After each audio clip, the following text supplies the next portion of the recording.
sont les livres. Monsieur le ministre d'État, vous avez raison.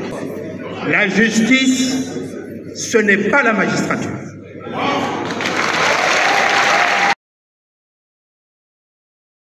Cette constitution que je tiens dans ma main est au jour d'aujourd'hui la meilleure depuis l'indépendance. Où est la contradiction de Prof Mbata?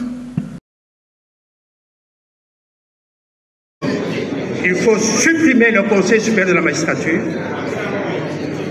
et le remplacer par le Conseil supérieur de la justice.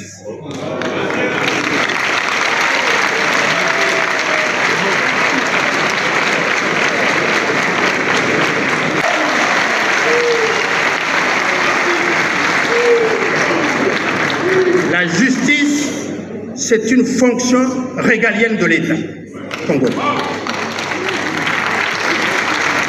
Ce n'est pas une fonction de ces fonctionnaires qu'on appelle magistrats et qui sont des gens respectables et que je respecte personnellement. L'État a organisé les États généraux de la justice et non pas les États généraux de la magistrature. Supérieur de la justice qui sera associé à la bonne administration de la justice dans notre pays. Le Conseil supérieur de la justice va reprendre et élargir les compétences actuelles du Conseil supérieur de la magistrature. Par exemple, il existe dans notre pays un Conseil supérieur de la défense et non un Conseil supérieur des militaires.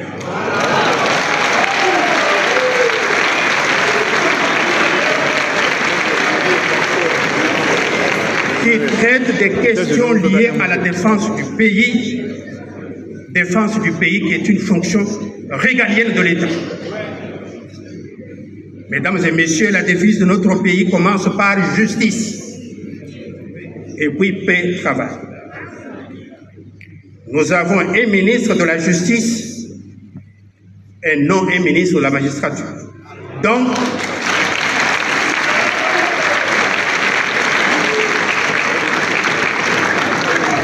nous avons des palais de justice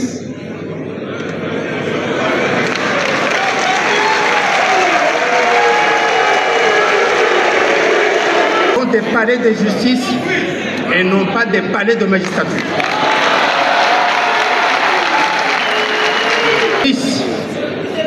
Dans son triple sens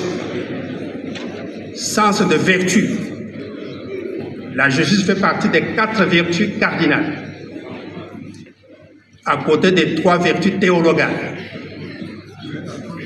Et la justice, fondement de l'état de droit et non de la magistrature, mérite bien un Conseil supérieur de la justice. Deuxième réforme. Répondre aux questions qui m'ont été posées, mais d'abord en reprenant 3 choses. Premièrement, parce que les gens sont référés au droit constitutionnel, je répète ce que j'ai toujours dit. Tout le monde n'est pas constitutionnaliste. Et tout juriste n'est pas constitutionnaliste. Donc qu'on se mette d'accord. On ne fait pas du droit constitutionnel de TikTok ou des réseaux sociaux. Donc on doit être précis là-dessus. Et je dis également une chose.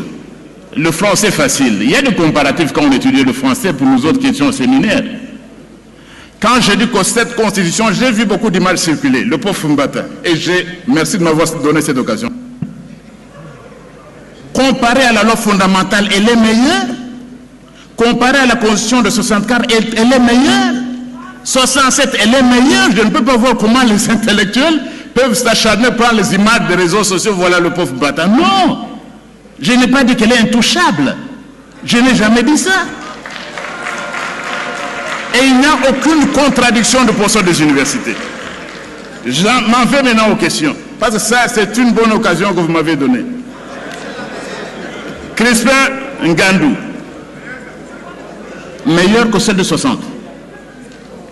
Voilà, j'avance. Monsieur Crispin Ngandou me pose la question sur le pouvoir judiciaire qui est indépendant. le ministère public a été exclu du pouvoir judiciaire. Et où est-ce que vous mettez maintenant le parquet? Et pourquoi les magistrats, vous voulez vous initier dans les attributions des magistrats? Une chose d'abord, la théorie de séparation du pouvoir que vous avez appelée de John Locke, que vous avez appelée de Montesquieu, elle a beaucoup évolué. Et d'abord, c'est un droit constitutionnel américain, avec ce problème de checks and balances, qui vous dit clairement que la séparation des pouvoirs n'est jamais absolue. Donc on ne devrait pas, en ce temps, s'en tenir aux idées traditionnelles de Montesquieu qui sont dépassées en droit constitutionnel. Ça, c'est une précision claire. Où est-ce que vous mettrez les nouveaux corps qui sont nés, comme la CENI, comme le CESAC? Mais il y a des développements, la théorie que vous aviez apprise quand vous étiez étudiant est en train d'être remaniée. Elle n'est pas absolue. Donc ici, je reprends le pouvoir, le ministère public a été effectivement exclu du pouvoir judiciaire. Il n'est pas indépendant. L'indépendance ici, même relative, elle ne s'applique qu'aux magistrats du siège. Et le ministre de la Justice a le pouvoir d'injonction sur les magistrats du parquet, pas sur les juges. Et le statut, c'est depuis toujours, ça n'a pas changé. Est-ce que vous avez changé ce texte-là? Il exerce son pouvoir d'injonction d'après les textes qui vous régissent, à moins qu'on puisse les changer aujourd'hui. Parce que vous parlez de la ville pauvre de Kinshasa, parlons-en, qui a été conçue pour 500 000 personnes. Cette ville où nous habitons a été conçue pour 500 000 personnes. Aujourd'hui, sous réserve des données chiffrées, que ce soit de la CENI, de l'Office national d'identification de la population ou de l'INS, on est à plus ou moins à 17 à 20 millions de personnes. Mais avec les mêmes routes. D'où ce qu'on constate comme phénomène d'embouteillage, tout ce que nous avons ici, parce que nous vivons tous dans cette ville-là. Et donc, Kinshasa est occupé seulement à 30%. 70% de Kinshasa est inoccupé. Voilà pourquoi vous constatez, dès que vous dépassez l'aéroport, vous avez des espaces qui, pour certains, ce sont des concessions ordinaires, des gens qui ont acquis les droits d'amphithéose, les droits d'usage, les droits de superficie. Mais ils ont transformé ces espaces à des destinations autres que celles pour lesquelles on leur avait octroyé les droits de jouissance ou les droits d'abouzus. La bouzous sur ces espaces-là. Et donc, la loi va prévoir une période moratoire pour permettre aux gens de se conformer. Il est vrai qu'aujourd'hui, Gombe, on ne pourra plus avoir des résidences. Mais nous pouvons créer des résidences ailleurs. Voilà pourquoi vous avez suivi très récemment. J'avais effectué une descente sur terrain avec mon collègue le ministre des Infrastructures et celui de l'Urbanisme pour la partie là où on construit les rocades. Pour celles et ceux qui habitent vers Mboudi, il y a une nouvelle route qui est en train d'être construite conformément au programme que le gouvernement a avec l'entreprise chinoise Sicomine.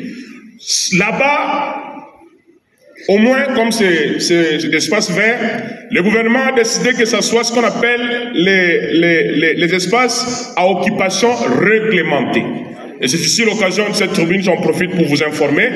Celles et ceux qui ont des terrains vers cette partie-là, là où la rocade passe, je vous préviens qu'il y a un plan, parce qu'il y a un zonage qui s'est fait, il y a une cartographie qui va être rendue publique, il y a un arrêté interministériel qui va être signé.